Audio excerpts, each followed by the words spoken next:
If you had any questions about Quillan Salkilld, they have been answered. If you doubted this guy, he also proved you wrong. And to a degree, I also doubted this guy. I picked Gamrot, but I was very split on this fight. I thought Quillan Salkilld could definitely finish him early. I knew he could drop him. I mean, Gamrot gets dropped in every single fight. And I felt like if Quillan Salkilld could find a way to the back of Mateusz Gamrot, he could finish this fight. And that's what he did.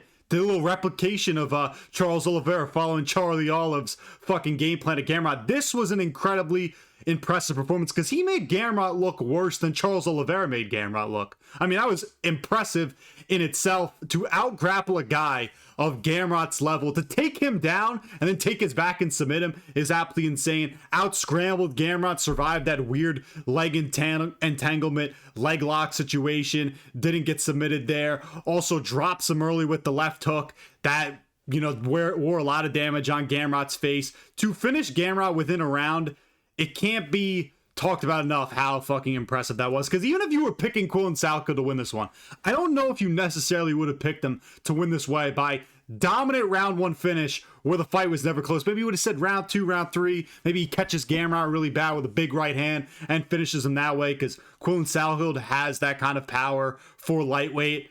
But to do it this way, I don't really know if anybody really could have predicted. I think even the people who believed in Salkilld the most to beat Gamrot and thought Salkild's a level above the guys that Gamrot can stop in terms of prospect level. I don't know if you would have picked him to win this dominantly, out-grappling Gamrot, putting the pressure on him on the feet. You knew a key coming into this fight could Quillan Salkilld keep Gamrot on the back foot and keep moving forward. He was able to do that. Just again, I can't talk about enough just how impressive this is. I'm still a little bit shocked now. Quillan Salkild's always been a guy that I've been a fan. I've been a fan of this guy since the very beginning, reposting his edits on TikTok. It does kind of piss me off that I went against him in this one, but Gamrot's also a friend of the fucking channel, so it was a tough one for me. But Quillan Salkilld versus Gamrot, Salkilld with a massive win. He deserves somebody in that top 6, top 5 range. In my opinion, here are the two fights you do for Quillan Salkilld.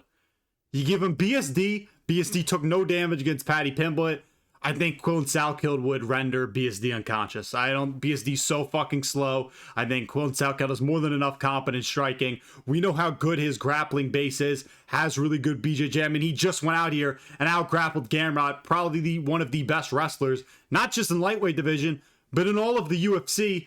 So Quillan Salkilld, I think, dominates a BSD. I think him versus Max Holloway is also very interesting. Now, I don't really know what the UFC is going to do with Max Holloway because, you know, he kind of wants the McGregor trilogy fight. Why'd I just do a Russian accent for Max Holloway?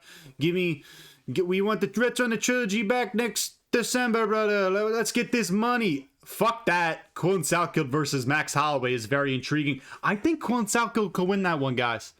I know it sounds kind of crazy, but I know Quillan Salkild's a better grappler. I know he hits hard on the feet. I think maybe you lean Max Holloway there, but I think that's really intriguing. Maybe he gets the loser of an Arman Tsarukyan versus Mauricio Rufy. Maybe shit, they're like, Charles, you know, he drops out of the Arman fight because of Nascimento's death, Alan Nascimento's, you know, tragic passing, and we don't want to give Charles the next title shot. Could they do Quillan Salkilld versus Charles Oliveira? That would pain me a lot to see that fight. Or, you know, it's Paddy Pimblett versus Quillan Salkilld, also a fight that could happen. I think Quillan Salkilld would kick Paddy Pimblett's ass, by the way. There's him and BSD, I think, are the most winnable matchups for Quillan Salkilld. I think he's miles better than those guys. I think he has a shot to beat a Max Holloway. And I kind of would have said that coming into this fight to a degree. Like, I would have said he could beat BSD and Paddy Pimblett anyway. Now I'm like, shit, he could definitely beat a Holloway. Just dominant performance. And Gamrot, I mean, listen, he's one of the great gatekeepers. He's always like 2 fights away from really contending. And he just, time and time again, you can't really trust him. Whenever you seem to get so high on Gamrot, he just seems to kind of lose. And it does suck to see that. I've always liked Gamrot. I picked him to win this one. I figured he'd be able to survive, survive the power of Quillan Salkilld and survive on the feet and just kind of land his takedowns consistently. I just didn't think Quillan Salkilld would be able to scramble that well against Gamrot. I knew he could scramble. I just didn't know if he could scramble a Gamrot and then eventually take his back, get takedowns of his own, and submit him. And this was a really fun card, though. I mean, this main event kind of just caps it off. But again, if you doubted Quillan Salkilld, if you're like, oh, we got trapped by Dariush, oh, we got taken down by Malarkey, oh, we got taken out Yashmus, the random fucking Jewish guy, and all things I kind of said, you've been proven wrong. Again, I was so split on this one. I never was super confident picking Gamrot. It sucks because, you know, I was such a big member of the Quillan Salkilld army for so long, and you know, watch him win this. It does make me happy, though, because I really have always believed in him. I just figured Gamrot would be a little bit too crafty. It just didn't work out that way. You know what I mean? Great win for Quillan Salkilld. Can't say enough. Give us BSD. That's the real fight I want to see. I want to get fucking rid of BSD. Quillan Salkilld kicks that guy's ass. Probably knocks him out or submits him with BSD. Shoots a terrible takedown. Great win for Quillan. He also, Quillan Salkilld, I was hearing him talk with Dean Thomas right before I started filming this video.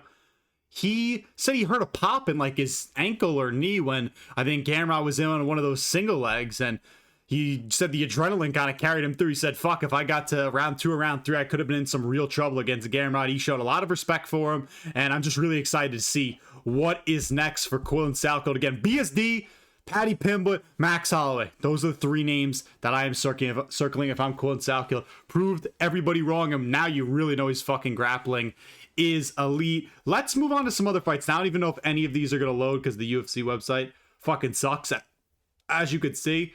But let's talk about Diego Ferreira versus Billy Quarantillo. Billy Q looked like 80 years old. He really did look like a guy who hadn't been in the octagon in 600 years. Diego Ferreira just wanted to strike this whole fight and was just piecing him up. I mean, Billy Quarantillo was like, I don't know what his defense was. It was like a Delco shell, not a Philly shell. I have no clue what he was doing. He was just leaning his head into like punches and just getting routinely pieced up with the right hand, also getting taken down. I thought round 2, Billy Q, I guess, looked a little bit better, but it just looked like Muhammad Ali working the fucking heavy bag. It was just brutal. Paramount servers were also shit. This fight kept buffering. And then Diego Ferreira called out Bobby Green. Bobby Green would kick your ass. I'm actually happy, though, for Diego Ferreira, because I've always said he's one of the more, like, underrated lightweights in the sense that he's been around for forever. He's fought a bunch of guys. He's beat some good ones, like Rebecca and, you know, Michael Johnson, Anthony Pettis. Like, he's beaten some real names at lightweight, and I'm kind of happy he had a performance like that. Unk still got it. Billy Q, you're absolutely shit. You knew it was bad when they were asking him in the corner, when's your kid's birth? What's your kid's birthday? That's how you know. Like, I get, like, I saw DC talk about this. Like, every coach has different kind of tactics to get to back to their fighters, make sure they know where they are. I just knew it was over from then. And also, one more thing about Quillan Salkilld versus Gamrot. I knew, and I know Gamrot's always come out the gay-ass, weird fucking music. I knew it was over when Quillan Salkilld came out on that Australian shiesty. But good one for Diego Ferreira. I'm happy I got that one right. It lingers. It just pains me that I got Salkilld versus Gamrot wrong. But in the end, I kind of got it right because Salkilld winning is better for the division. Darren Elkins. I really have nothing to say about this one. It was over before it started. Real shit. I want to say something. Shame on the UFC for a couple things. Shame on them for booking this fight as Darren Elkins' retirement fight to prop up a guy in Yadir Devai who isn't even that good. He's not some like, this guy's the future of the featherweight division, man. He's next up. He's a mid-tier prospect who one of his only wins in the UFC is in a fight that the guy literally threw on purpose. And then Yadir Devai is getting dominated by who was Jordan Levitt. Like, he sucks. And to knock out Darren Elkins, it was just absolutely sad. Just loaded up and just bombed him, and it was over. And I want to say another thing.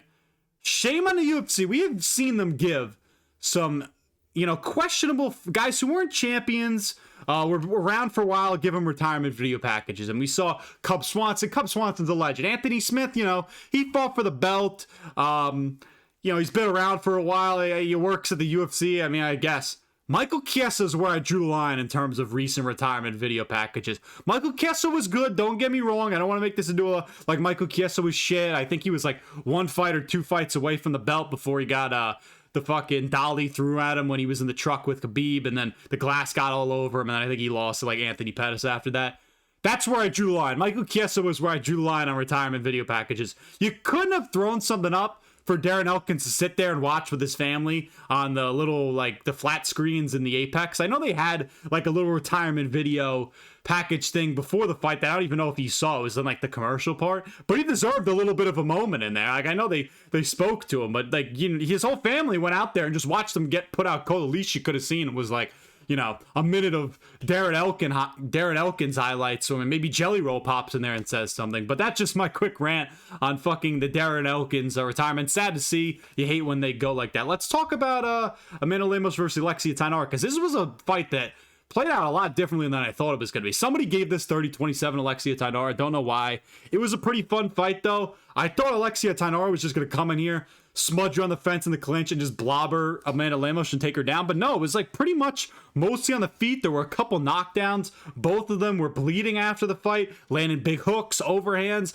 I thought this was like a fairly entertaining women's strawweight fight that I expected to be absolutely terrible, and it wasn't. I could say I was pleasantly surprised with how Amanda Lemos versus Alexia Thainara played out, and good win for Alexia Thainara. Shame that Amanda Lemos was like pretty fun and, you know, actually tries to finish people.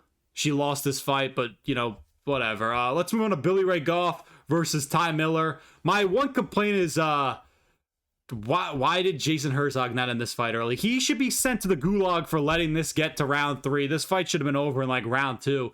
The whole fight can be pretty much summarized as this.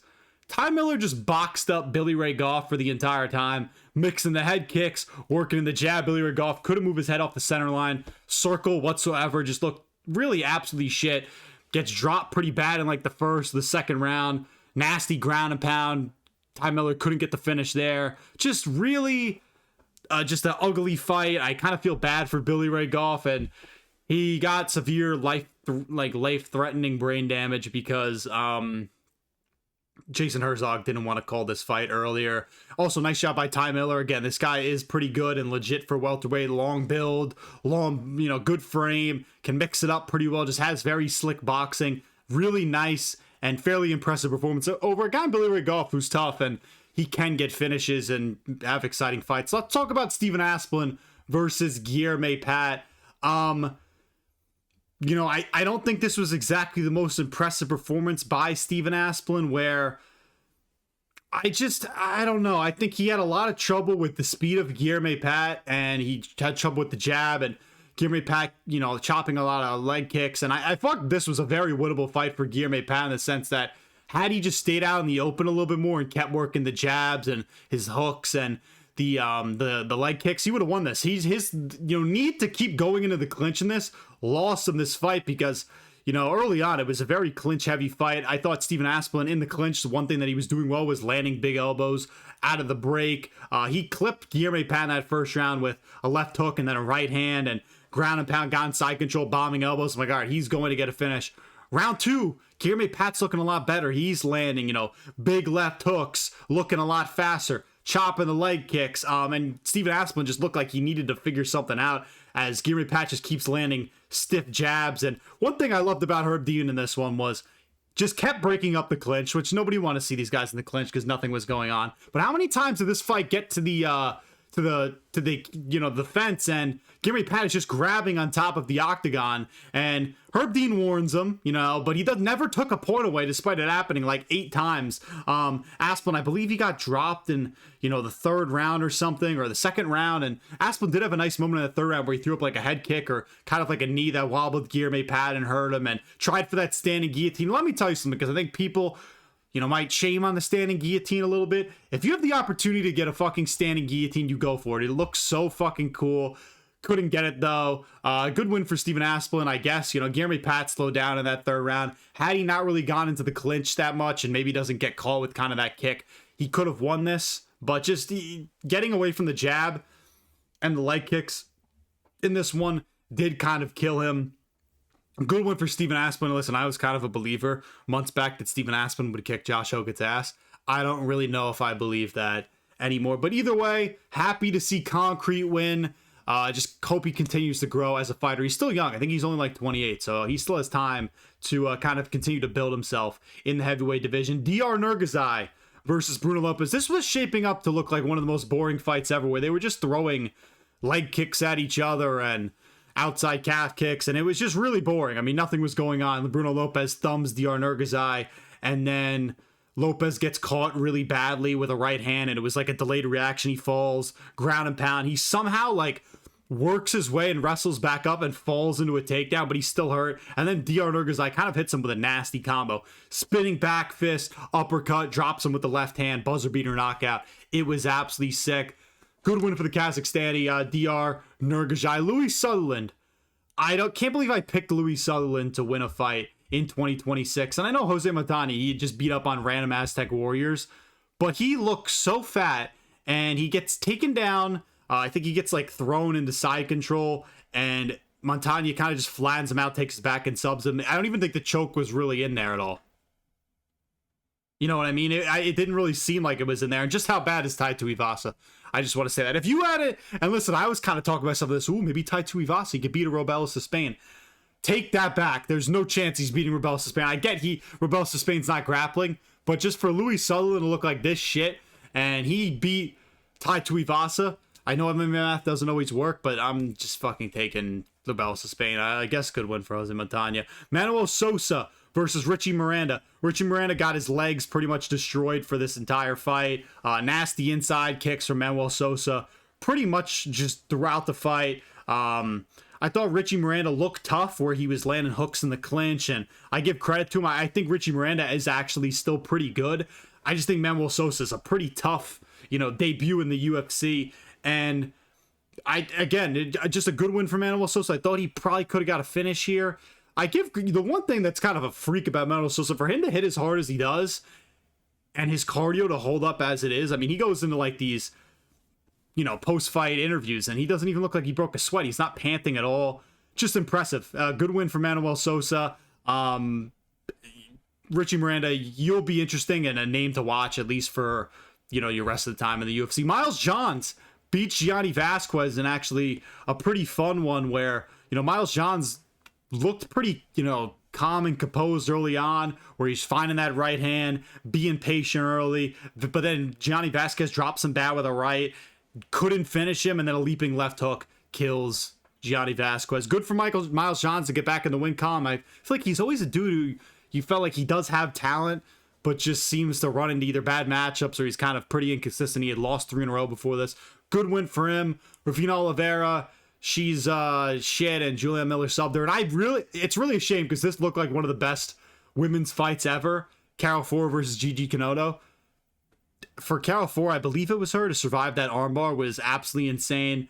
Good win for her. One of the better, I caught the third round, one of the better women's MMA fights I've seen. It seemed like it was a fucking instant classic. Listen, outside of Quillan versus Gamrot, not a lot that matters in the grand scheme of MMA for this card. I guess like Ty Miller winning means something as he's just kind of continuing to build his resume as a welterweight prospect. Thainara, she's kind of pushing herself through the strawweight rankings. Good to see Stephen Asplund get back on track. Manuel Sosa's kind of proven to be, he's a name you got to watch at lightweight. And then Carol Forrest, she seems like a fun UFC strawweight also. But that's the card. Listen, great win for Quillan Salkilld.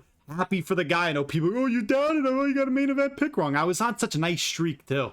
And I kind of threw it away there trying to get cute and take my guy Gamrot. But good win for Quillan Salkilld.